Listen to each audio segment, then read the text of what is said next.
Well, good morning, everyone.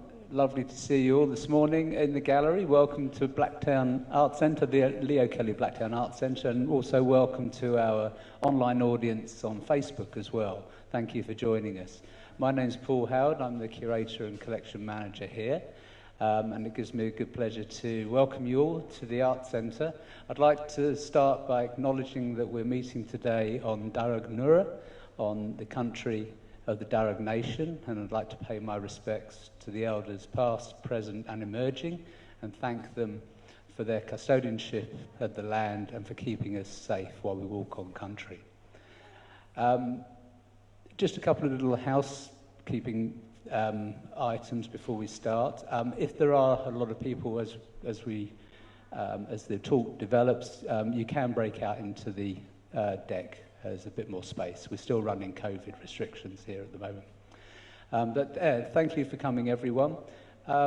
Last year, we embarked on a program called Terra inFirma, in which we asked 20 artists to respond to the 250th anniversary of the arrival of Lieutenant James Cook in Australia.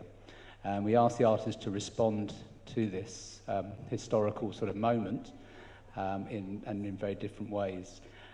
That process was also led by our Darug cultural consultants, and in terms of A Roaring Silence, who we're going to hear more from the artist today, that consultancy was led by Leanne Tobin, a Darug artist, and I want to give a very special thanks to Leanne for her work on that project and on other projects in Terra inFirma. So it gives me great pleasure to introduce you to our artists this morning. On my left, Deborah Pollard and Sean Bacon, and I'll just do a short introduction to both artists before they start. So firstly, Deborah Pollard is a theatre director, performer and dramaturg. Her performance, theatre and installation works have toured throughout Australia as well as internationally. She was artistic director of Salamanca Theatre Company in Hobart and acting artistic director for urban theatre projects in Sydney. She's also worked extensively with Version 1.0, an Eno shadow play collective in Manila, Performance Space, amongst others. Over her 30-year career, Deborah has received many prestigious awards and fellowships, most notably being the Winston Churchill Memorial Fellowship in 2000, the Rex Cramhorn Scholarship in 2001, and a New Media Arts Board Fellowship from the Australia Council in 2002. Deborah was awarded a PhD in Philosophy and Theatre Studies and is now an adjunct lecturer at the University of New South Wales. So can you please give a warm welcome to Deborah?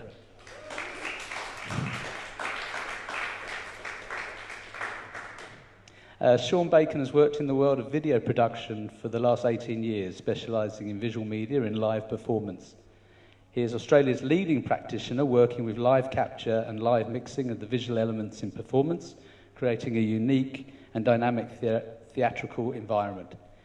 It is his exceptional knowledge and ability to integrate the visual element into the performance that has seen him work with Australia's leading companies and artists. Sean was also company artist with Sydney-based Version 1.0, and which has evolved from being a small project-based company into one of Australia's most prolific and interesting companies. So please welcome Sean.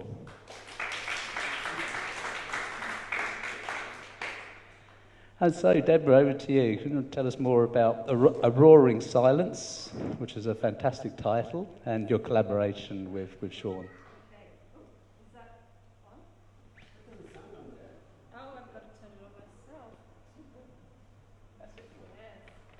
Still not. Oh, there we are. My gosh. Sean and I are actually a little bit nervous, even though we know we're amongst friends. So we'll just put it out there. It's that funny thing as artists that you sit in a studio and you come up with ideas. Like this work started late 2017, and then one day down the track, you end up talking to an actual bunch of people, and you have a work in a gallery space. So it's still a bit of a shock for us, particularly what COVID has done, so keeping us in isolation. So it's lovely to have you all here, many of you who I know and some I don't, so welcome. and also to the people online, and maybe a call out to Janine Peacock, who was going to try and tune in from Adelaide, who was there from an early days in our development of this work. Okay, so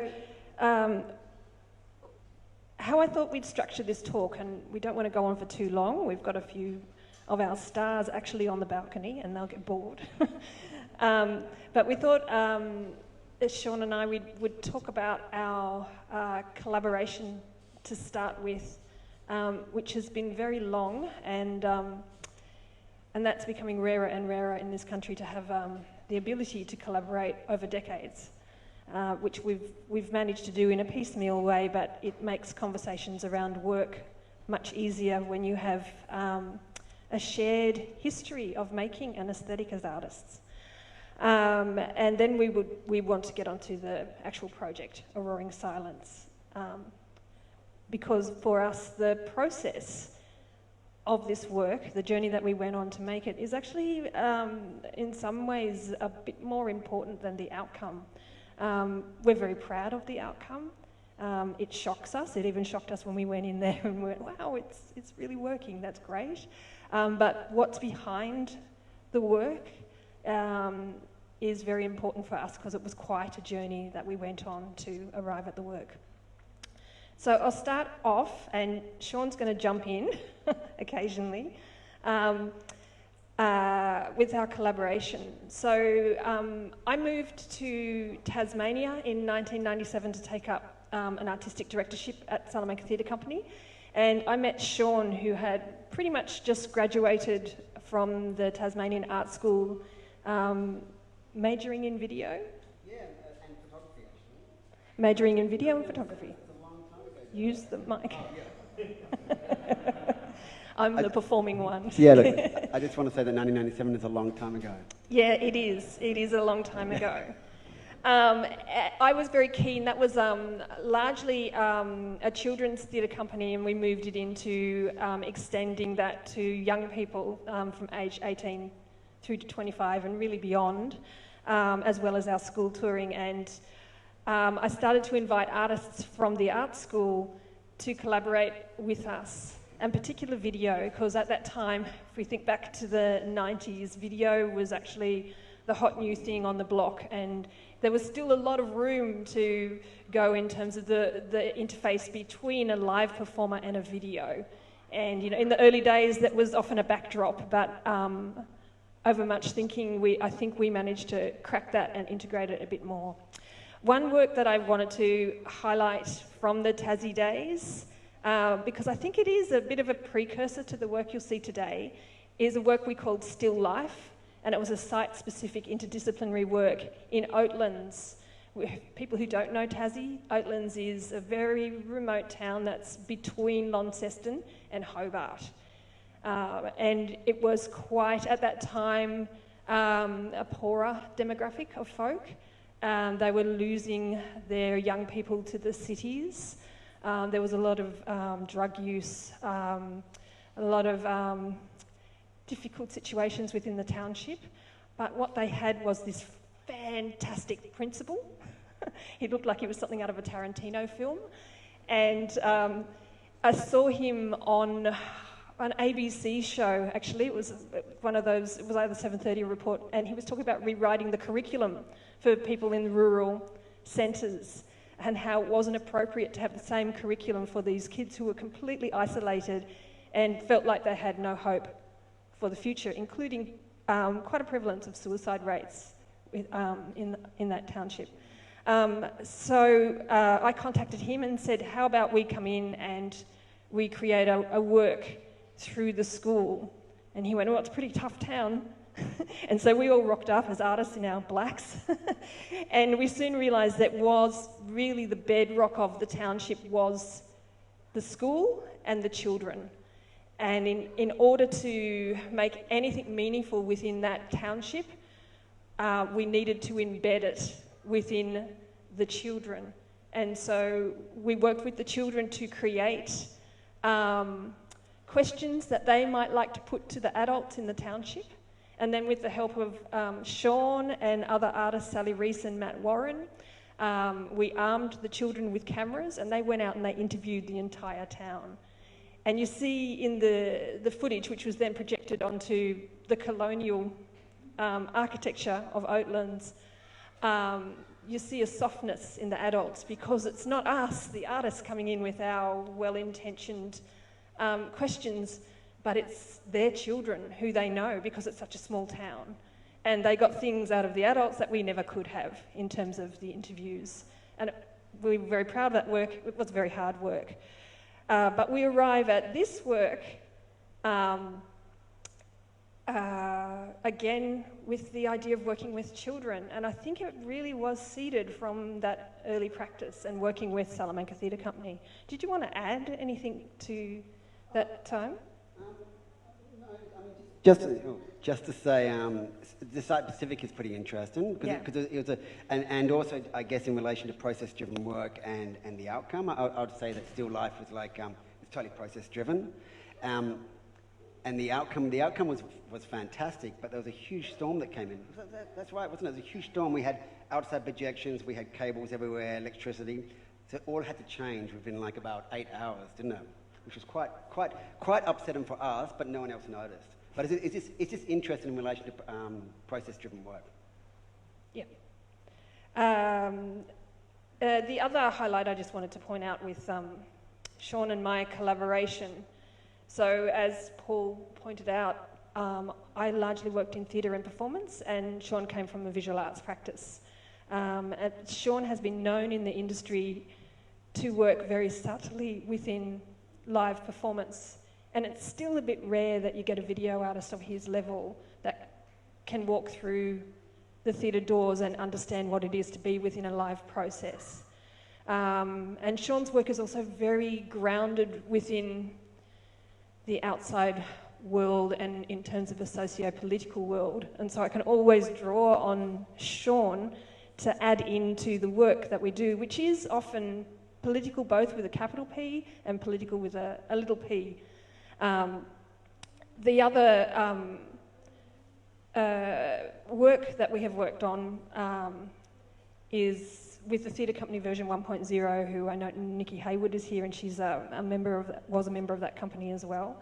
And version 1.0 were a political theatre company who largely worked with documentary and verbatim texts.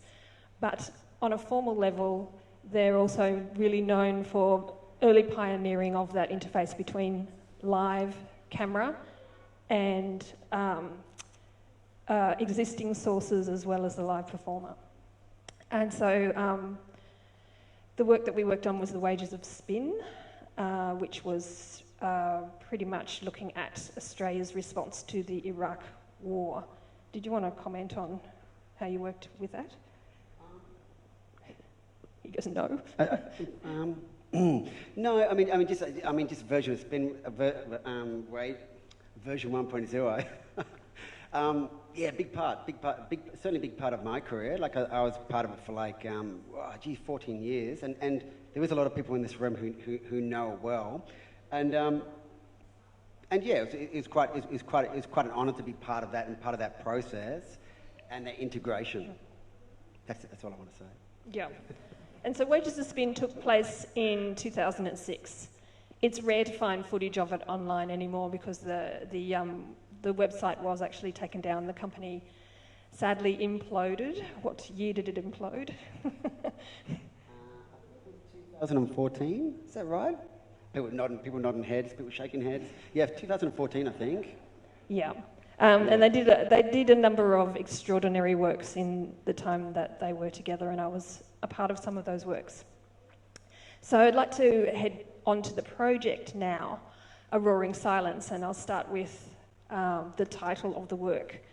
So this title was inspired by a description from anthropologist who goes by the name of W.H.E. Stanner, who talked about the Great Australian Silence when it came to looking at Australia's colonial history, its frontier wars.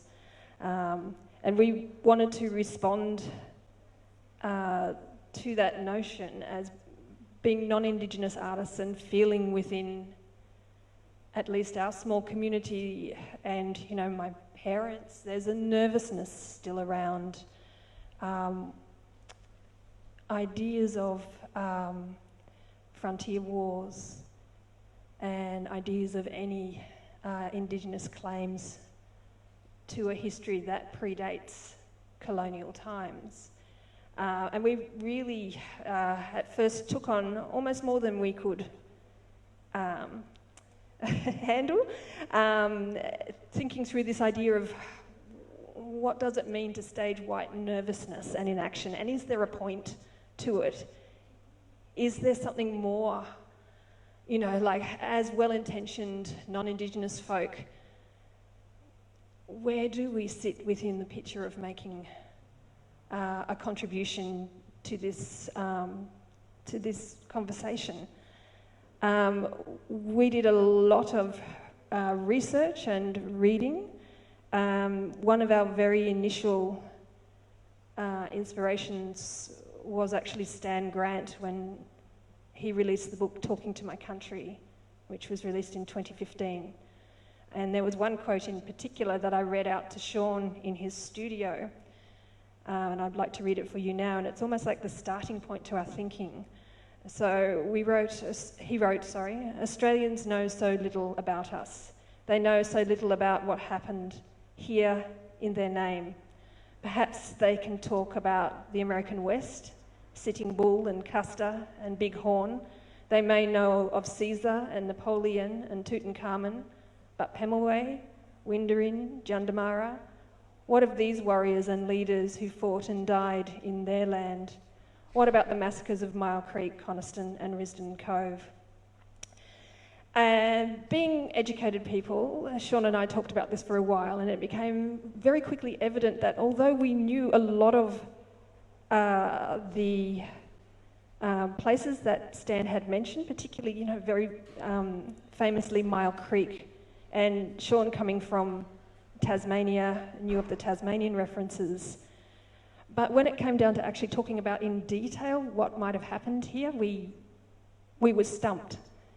And part of that is because it isn't largely talked about. And growing up in my education system, we did not do any Australian studies dating back to the colonisation.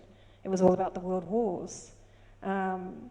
So the other part of that is because as we probably all know in this room, but the devil's in the detail, the enormity of the frontier wars is almost beyond comprehension when you start to look into it. And that became what I talk about, our journey of this work. The second big influence in our thinking was Lyndall Ryan's, she's an academic who was working at the University of Newcastle at the time. She headed up what's colloquially termed the massacre map, which has been both applauded and but also seen as quite controversial. Back in 2017, when she was starting out, and we came across the map in 2018, it was very much still in development. But the thing to remember if you go online is that it's a living source in terms of it's continuing on. And you do really get the sense of the enormity. Like, we were quite...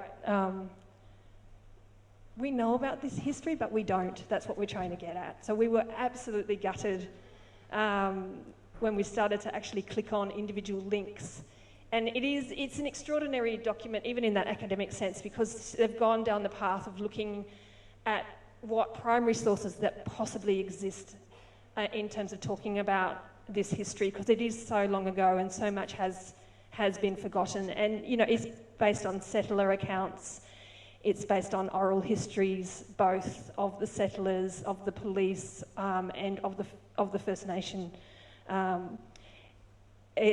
On newspaper accounts, and it's all listed there. So if you click on one part of the country, you can actually get a much bigger sense of the detail that's happening.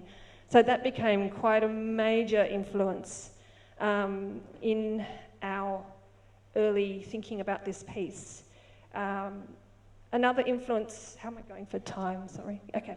Another influence that I just want to reference because I was very taken by his words is a Tasmanian First Nation man, Greg Lehman, who is a descendant from the Tumulway people in northeastern Tasmania. I met Greg when I was running a emerging artists lab in Tasmania, and I wanted to create this experience for the young artists where we go to a site in Tasmania and we look at it from a number of different angles. And the site I chose was Hobart's War Memorial. And Greg went, yes, that's the one, let's do that, that will be so rich. And so I organised for a veteran from the Vietnam War to come and talk to the artists, and Greg also talked to the artists, and then there was a historian who was very knowledgeable about Tasmanian history.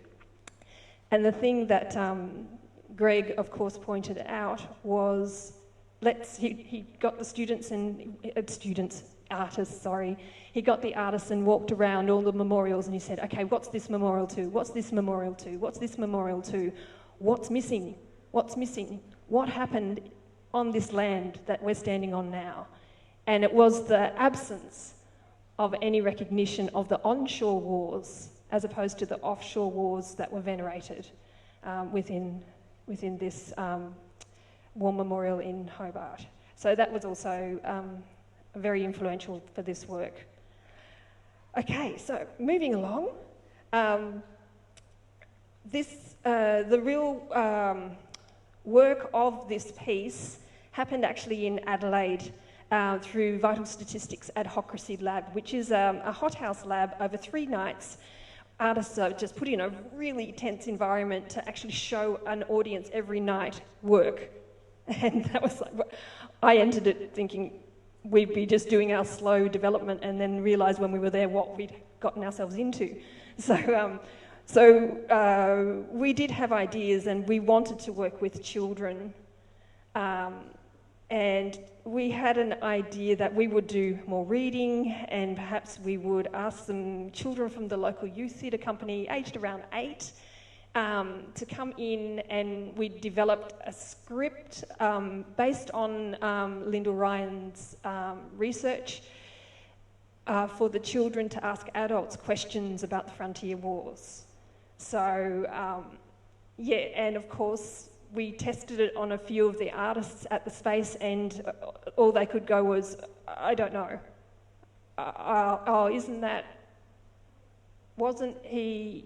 Isn't part of the Opera House named after him? You know, so you get responses like that. In between questions, amongst questions pertaining to the frontier wars, we also put in questions that were known, that we've grown up with. So, who was the first chancellor in Germany in World War II? Any takers? Sorry, I'm not looking at the German in the room. Adolf Hitler. Who was Simpson and his donkey? Oh, wasn't that in the trenches at Gallipoli? So that people could talk to that. And so it really started to show the division. When we came back to this work, because it got delayed, so Blacktown Arts commissioned us, which was great, to take to realise this work as part of Terra inFirma. But when we came back to this work, a lot of things had happened, including the Black Lives Matters movement. And so we sat back down at the table and went, this is not the right time.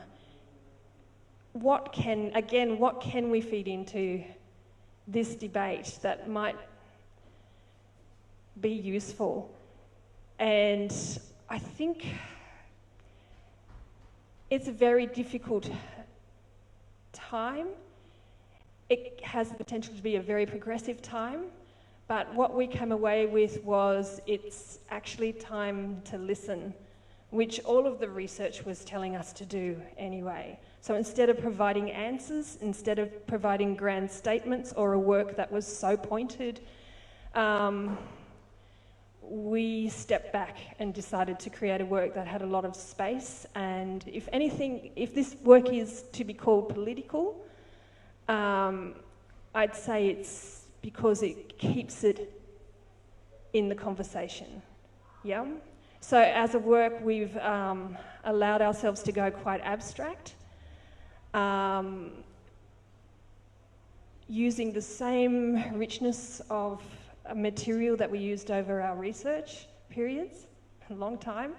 And we've come up with this piece with the same title, A Roaring Silence, which involved 12 children who we invited onto a beach to play a game of land grab. So we structured the work on the day so that we asked them to build sand. We asked them to decorate their sandcastles and to put a little flag on each of the sandcastles. And then we structured a game around something that actually exists as a children's game, Leanne Tobin actually told me, which is called Grab the Flag. And she said, God, it was fun, don't you remember it? And I went, oh, I didn't play it. I thought we made this up. Basically, we then asked the children to play a game where you have a defender who tries to keep all the red flags in the sandcastles, and then you have the rest of the people, the young people, loaded up with green flags, trying to take every red flag off the castles and replace them with green flags. And once they got all of the castles from red flag to green flag, they were then allowed to jump all over the castles, which they, of course, enjoyed immensely. We did explain to the children through the send-out what the work was about, and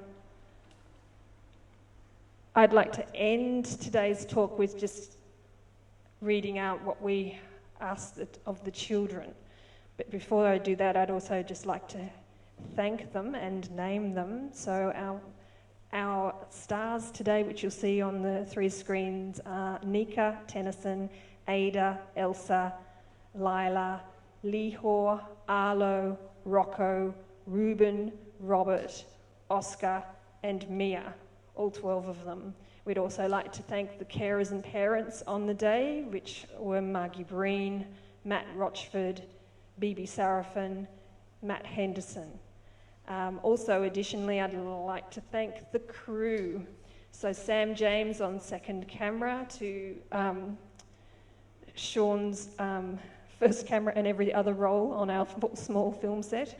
Paul Howard as our site marshal, stopping a crowd gathering which was against COVID rules at the time. And 2 of our stars just walked in, thanks girls. And also a big thanks to the wonderful Nika Abdullah Bacon, who is currently in Blacktown Mall having a great time, spending money. Okay, so just to end, and please add in any concluding comments you want to make. We wrote, hey kids, are you aged between 8 and 12 years old? We need you. We are making a new video artwork that will be shown at Blacktown Arts Centre next year. Want to help us? Want to star in our video? What's it about, I hear you ask? Well, you know how adults are always making a mess of things, invading each other's lands, starting wars, just being a bit greedy? Well, we all want to make a work which shows them what that looks like. We're going to head down to the beach, and in just 3 hours, we're going to build an amazing sandcastle city together, and then play a really cool game where you get to try and claim as many of the sandcastles you can by sticking a flag in them, and whoever wins gets to knock them all down. And all that fun will be filmed, edited, and put on a big screen, which some of them are here to see today. Sean, did you want to make any? I think you covered it pretty well. I'll just say, like, film shoot is an interesting one because that's what it was, and it was huge. The logistics were huge, obviously, but it was just quite interesting because it's film shoot on a budget. So little bay was like just like saturated with cameras and witches' hats and people with high vis vests on. It was great, and kids. But yeah, huge, and it's all sort of condensed into that one time. There's only there's only that amount of time you can do it. So yeah, it's quite stressful.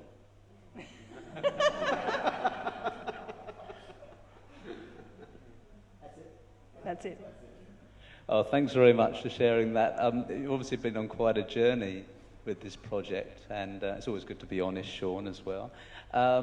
Yeah, look, I've got quite a few questions, but I do want to bring in our audience as well.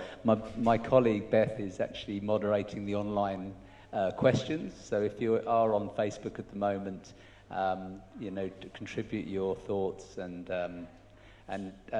questions and also responses to this as well. We've also got our gallery audience here today. Just a very quick one from me, though, to both Deborah and Sean. It's about the sort of specifics of the location, really, because, of course, Little Bay, what we call it now, is only, 2 kilometres from where Cook first landed in Gamay, Botany Bay, which I find really significant. But do you want to speak to that at all? I mean, was it part of your thinking, or do you think it resonates around the work? Yes, of course. I mean, yes, of course it does.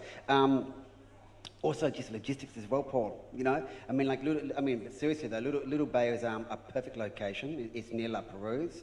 There's a huge history there. Also, I mean, I'd say Little Bay, it's a little bit of a secret as well, isn't it? Like, you think of beaches in Sydney and you think of, like, Bondi, Coogee, Manly, so forth.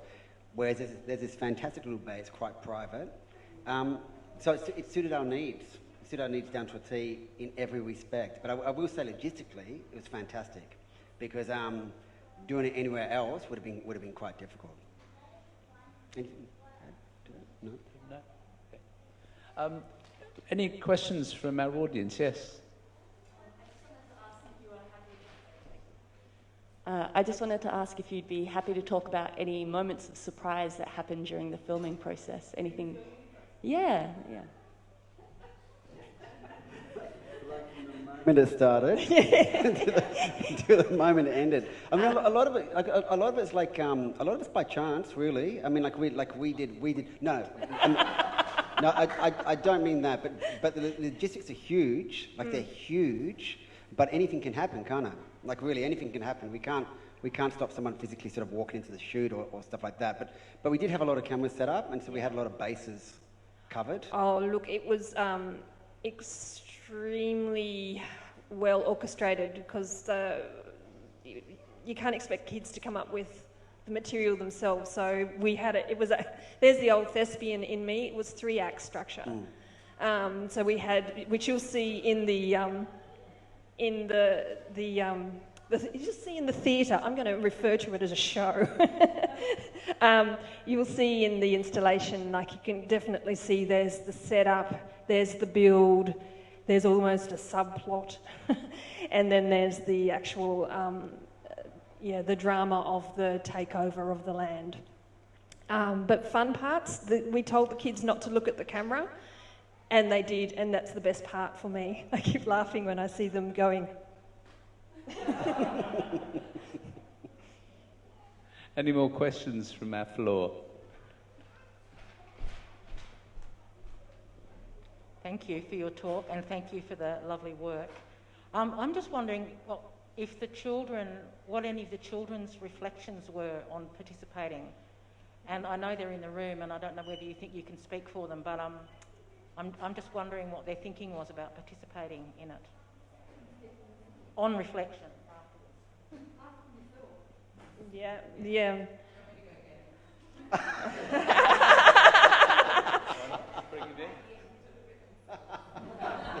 They've gone back in to look at themselves.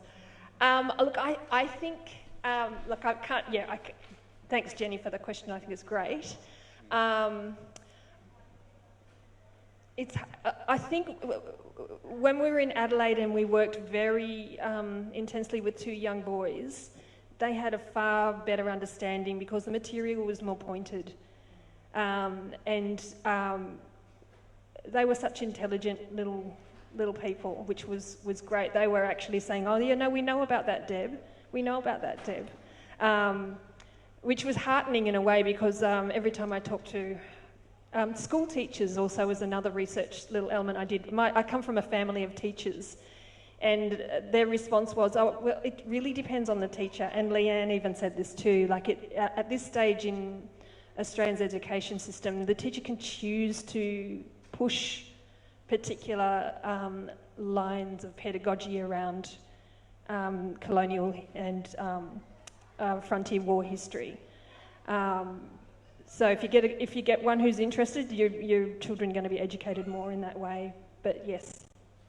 I'm not sure what they thought. They had a great time and the lolly bags were great.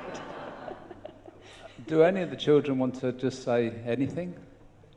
I mean, even if a couple of words? Okay, just while we maybe see if anyone wants to come through. Got another couple of questions. Just pass over to you. Thanks so much for the work, and thanks for really articulate kind of explanation of your process and working together. I'm having sort of a question in my head, and I can't really formulate. It feels really problematic to be using children in this work, and I don't quite know why. You know, it feels like they're pawns in an adult game. Is that part of the intention of the piece?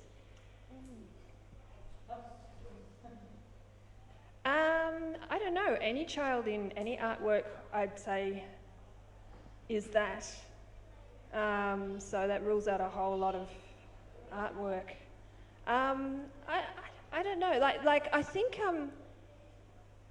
the context adds to this work what it is, but the work has an innocence, and so we weren't asking the children to do anything other than what they would do, which is to play a game. I don't actually. Someone called this a metaphor. I see it more as an analogy. Like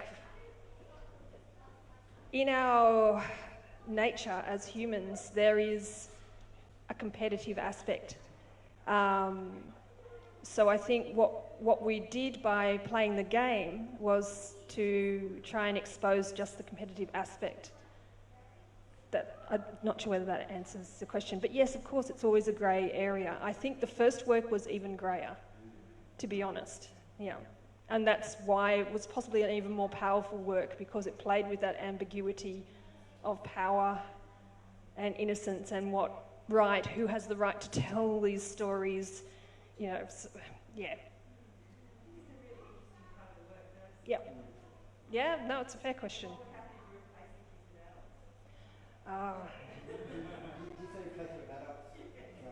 The game would probably get more violent. The children were quite well behaved. Yes. I'm delighted we've got a couple of the performers here. Welcome.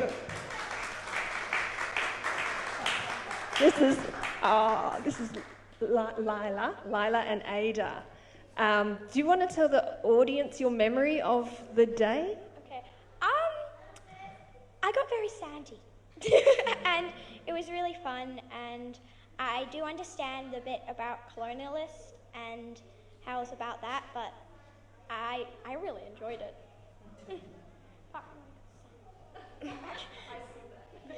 Yeah, it was really fun to knock down sandcastles. But yeah, I understood what it represented, Ada was in it more than me, so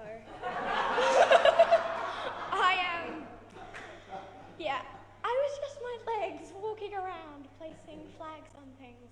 But yeah, the bit where the Ada and I can't remember his name. I think it was Ruben.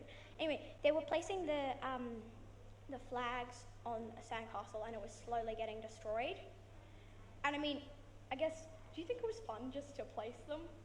Yes. Yeah, but that does symbolize that if you keep fighting, poof, gone. Anyway, yeah, it was a very fun experience, but I do understand the deeper meaning, I guess. Thank you. Thank you very much. Thank you for joining us. And they're not my children. Beth, I'm just wondering, have we got any questions from our online audience? Is there anything specific that someone would like, or not? Maybe not just a question, but a comment? No? Okay, back to a gallery audience. Well, I want to lobby to rename the area around the new airport after Marie Locke, not after Bradfield. Has nothing to do with our area, because she's the one the first Aboriginal child educated at Parramatta Native School and Blacktown Native School. And she's got nothing named after her. There was supposed to be some centre name in Blacktown TAFE, never happened. Nurrungindji Reserve is named after either her father or brother, and Colaby. But she has nothing named after her. Why not? Because she's a woman and she's an Aboriginal? Because she was married to Bennelong's son, but he died, and then she married a convict, Robert Locke, and she's had children, a number of children. I can't remember how many, but she did have a number of children, and there are descendants living throughout Western Sydney of hers. And she's buried at St Bart's at Prospect with her husband. They have an idea where it is, her grave is, but there's no grave marking, nothing. And this is, they say about history, that it's history, but it's lost. They don't want to talk about it. And she was in charge of her husband because he was a convict and she wasn't. And she inherited her father's and her brother's lands. And then in the earliest 20th century, the government sold them off. And now where the Blacktown Native School is, it's now, they've got the memorial there. But she's got, I think she's got, there's Lock Street or something, and that's about it in Blacktown. I don't think of anything else. And that's why I said the suburb around the airport should be named after her. And I keep putting it up and I keep saying about it. Because I'm sick of it being, Bradfield's got enough stuff. He's got the Bradfield Highway, he did the Harbour Bridge, he did the railway. It's time for a woman to get it. There aren't any statues, hardly any statues of women anywhere. This is throughout the world, not just, and here too. I think Queen Victoria is the only one in the city. That there's a statue, and there, I think, and also one near Circular Quay, there's a woman and a child. I can't think of any other women statues. So, but Hemingway used to run away. He used to know how far the shotgun would go, and he'd flash his bottom and say, "You can't get me," sort of, you know. So, but they'd be surprised that they named a suburb after him. He was like Ned Kelly, a bushranger. And he's got a suburb named after him. See, but Marie Locke, who was educated and everything, got nothing named after her. Just shows you that women are always neglected. Anyway, sorry. No need to apologise. Thank you very much for your comment. And just about Maria Locke, I do believe there is a plaque at the St Bart's Church, at the approximate location where she's buried. I think so, yeah. But thank you very much for your comment. And another question?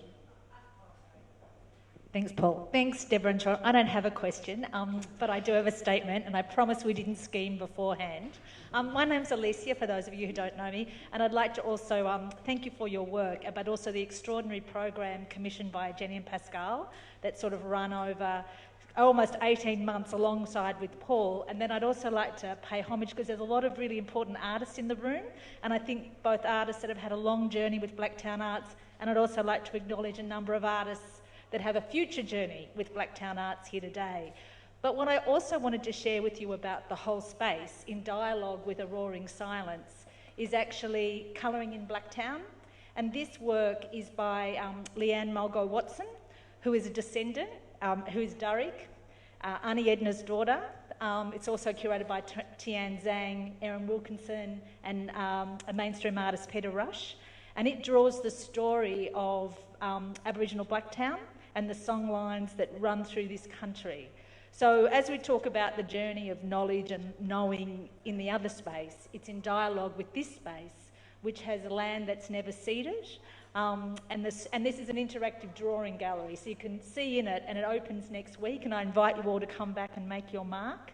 But it does go through the story of the country and of the night sky and the custodianship of land, and at the same time it goes through the colonial buildings, and then the story of contemporary Blacktown as the city changes and folds. And so I just wanted to invite that work in the performance space or gallery is in dialogue with the work that also shows an unceded broken to land by families that speak Durrig, that have an unbroken connection, and also, you know, exist well and truly before colonisation. So I think it's really interesting to have a series of artists in exchange, both with their ideas, and that was really fantastic, thank you, and also the way that those ideas kind of thread through the artists in the room. Thank you, Alicia, that's great. And thanks for doing part of my job there, because I was going to kind of spruik the wonderful new interactive art gallery we've got to come back and colour in when it opens from Friday. But also on that note, that A Roaring Silence is only on exhibit here until the 29th of May, so particularly if you're on the online audiences, you've only got 2 weeks to see this incredible work by Deborah and Sean. Just in closing, well, before we close, Deborah, Sean, would you like to just, is there any last comments that you'd like to share? No, good, thank you. Well, thank you so much for sharing your journey, the process, and also just reflecting really what Alicia was saying. I did want to also make a shout out to Jenny Bissett, the previous manager of arts and cultural development here in Blacktown, and also Pascal Berry, a program coordinator, who did work on the project. Well, probably 1, 2, 3, 4 years ago. I think it's been it's a long time in coming. And it was sort of delayed because of COVID, so it is ongoing at the moment. But and thank you everybody for attending today, and also our online audiences. Great that we could have you, and we'll archive this discussion, which is fantastic, and so people can have a look later on. So unless there's any other burning questions, points, I'd welcome you to stay, have tea, coffee, biscuits with us, and also enjoy the exhibition in here, which is by a local artist, Reza Tagapour, his current work. So thanks very much for joining us, and we hope to see you very soon. Thank you.